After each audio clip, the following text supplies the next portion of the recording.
Joshua ta enyilia. Israel vio ho ai. Wo train. Yehowa glona Joshua be. Megavon o. Ji megadelefo o. Blo fa kobli bola yi ai. Ela bena yi la de na mi azon. Be mi adu ai ji. Mecho ai fia. Ble efa maokata da sinami. Miatro abale si miatro Jericho. Ble ofe fia la ene. Ke azon ya la.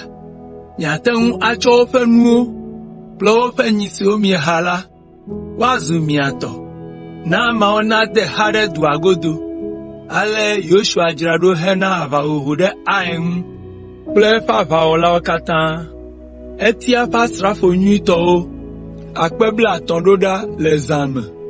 Eglona odo ngobe. Mi de hare dua fe akpa keme.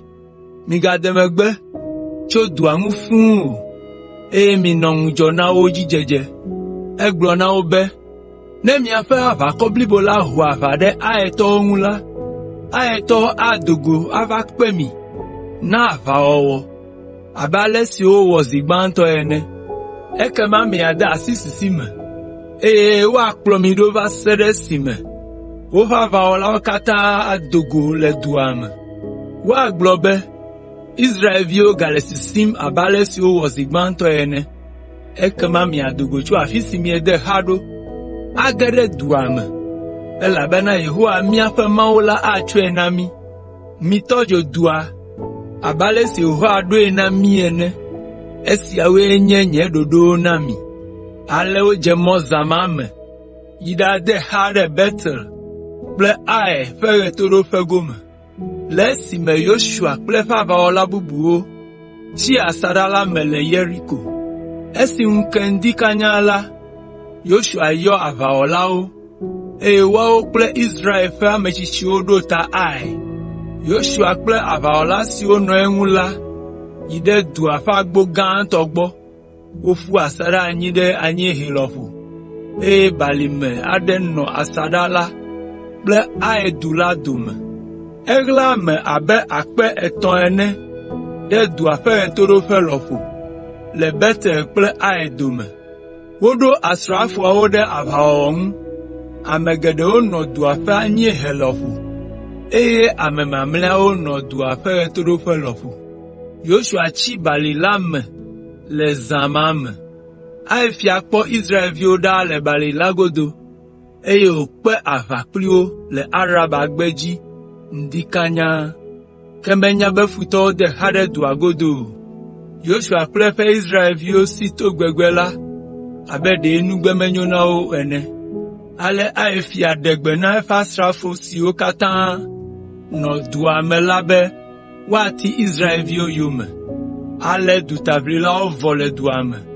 Asrafu adeke kura megano ae alo Bethel o. Gaula. Ovu ae fagbo dadisia. Yehowa glona Joshua be. Chowo akpro. Dode ae lofu. Elabena macho dula anao. Joshua wonenema. Esi hadela okpo Joshua fe jesi akola. Unlude duaji. Gede me otojui. Aito fava ola onye kokpo megbe. Kasi okpo jijo. Lawi da to keke jingoli. Mwade kemegano anyina sisio. Elabena Israel vio. Amesi odota gbegbela. Tro hena va opliwo azon. Joshua ple Israel vio katan akpobe. Yofa mo kodua. Otojui. Ata otro heda si aeto wume. Israel visio no ae duamela. Dogocho duame. Ode asi aeto wume. Chomegbe. Ale aeto chi Israel viodome. Wuo katan. Amerika pegon ha mechi agbe alo sio. Negbe aefia. Amesio le plove na Joshua. Esi Israel vio wu aeto si ono duagodo vola. Otro yi duame. Owu amesi okata gano duame. Ale owu ame akpe wieve. Si onye aeto kata lagbe magbe. Joshua lefa klodo de aedu lagbo. va se ɖe esime wowu Aitɔ mamlɛa. Aitɔ ƒe lãwo kple kesinɔnuwo ko wometsrɔ̃ o, elabena Israelviwo ƒe aʋawɔlawo tsɔ wo na wo ɖokuiwo. Yehowa ŋutɔe gblɔ na Yosua be woate ŋu atsɔ wo. Ale Ai trɔ zu gli gbagbã si woli kɔe ɖi va se ɖe egbe. Yosua de ka ve na Ai fia ɖe ati aɖe ŋu.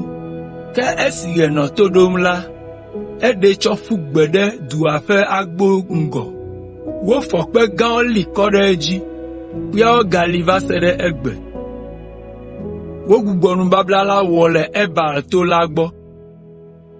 Le esia megbe la, Yosua tu vɔsamlekpui aɖe na Yehowa, Israel ƒe Mawu la, ɖe Ebal to la gbɔ, abe ale si Mose, Yehowa ƒe dɔla ɖo na Israelviwo be woawɔ ene. Etui abe ale si woŋlɔe ɖe Mose ƒe segbalẽ la me ene be, tsɔ kpe siwo womegba o alo kpa o la tu vɔsamlekpui nam. Yehowa gblɔ nya sia tso Ebal to la ŋuti. Nunɔlawo sa numevɔ kple ŋutifavɔ na Yehowa le vɔsamlekpui la dzi. Yosua ŋlɔ Mose ƒe se ewoawo dometɔ ɖe sia ɖe ɖe vɔsamlekpui la ƒe kpeawo dzi le Israelviwo ŋkume. Azɔ la, Israelviwo katã, woƒe ametsitsiwo, kplɔlawo, ʋɔnudrɔ̃lawo kple amedzro siwo nɔ wo dome la ma ɖe akpa eve me. Akpa ɖeka tsi tsitre ɖe Gerizim to la te, eye akpa evelia hã nɔ Ebal to la te. Nunɔlawo kɔ nubablaɖaka la nɔ akpa eveawo dome hena yayra nyawo xexlẽ. Wowɔ esia abe ale si Mose ɖo na wo gbe aɖe gbe ene. Yosua xlẽ yayra nya kple fiƒodenya siwo katã Mose ŋlɔ ɖe Yehowa ƒe segbalẽ la me la na wo. Exlẽ se siwo katã Mose de na wo kpɔ la hã na ameha blibo la, si me nyɔnuwo, ɖeviwo kple amedzro siwo nɔ Israelviwo dome la hã nɔ.